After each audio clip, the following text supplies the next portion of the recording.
সেতু, যেটা নিয়ে দক্ষিণ অঞ্চলের মানুষের আনন্দ উল্লাসের শেষ নেই। 30,000 কোটি টাকা ব্যয়ে নির্মিত এই সেতুতে একটি মারাত্মক ভুল সম্প্রতি গণমাধ্যমে আলোচনার বিষয় হয়ে দাঁড়িয়েছে। যেই ভুলের কারণে আগামী 100 বছর যাবৎ মানুষের ভোগান্তির শেষ থাকবে না। কি সেই ভুল? কেনই বা 30,000 কোটি টাকা খরচ করেও এত বেশি ভোগান্তির শিকার হতে হবে মানুষকে, তা জানতে শেষ পর্যন্ত সাথেই থাকুন। চলুন শুরু করা যাক। বাঙালির স্বপ্নের সেতু পদ্মা সেতু। এই সেতুর মাঝখান দিয়ে তৈরি হয়েছে রেলপথ, আর এটি একটি সিঙ্গেল লাইনের রেলপথ।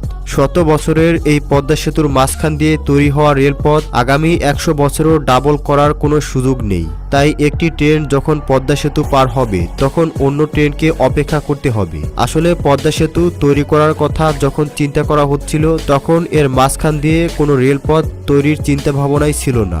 এই পদ্মা সেতু শুধুমাত্র গাড়ি চলাচলের জন্যই তৈরি করার সিদ্ধান্ত নেওয়া হয়েছিল, কিন্তু পরবর্তীতে বাংলাদেশ সরকার অর্থাৎ শেখ হাসিনার নির্দেশে এর মধ্যে রেল লাইন যুক্ত করা হয়। 1998 সালে তৈরি করা যমুনা নদীর উপরে তৈরি যমুনা সেতুর একপাশে সিঙ্গেল একটি রেল লাইন রয়েছে, আর এই সিঙ্গেল রেলপথের কারণে প্রতিদিন 24টির বেশি ট্রেন চলাচল করতে পারে না। এছাড়াও যমুনা সেতুর মধ্যে ফাটল তৈরি হওয়ার কারণে এখানে ট্রেন ঘন্টায় মাত্র 20 কিলোমিটার গতিতে চলতে পারে।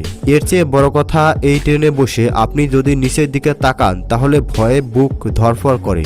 আর এখান থেকে শিক্ষা নিয়েই পদ্মা সেতুকে দোতলা বিশিষ্ট করা হয়েছে। পদ্মা সেতুর উপর দিয়ে গাড়ি ঘোড়া চলাচল করবে, আর এর মাঝখান দিয়ে চলবে ট্রেন। সবকিছুই চমৎকার হলেও তাদের একটি বড় ভুল হলো এই রেলওয়ে ডাবল না করা, আর এই ভুলের কারণেই মানুষের অনেক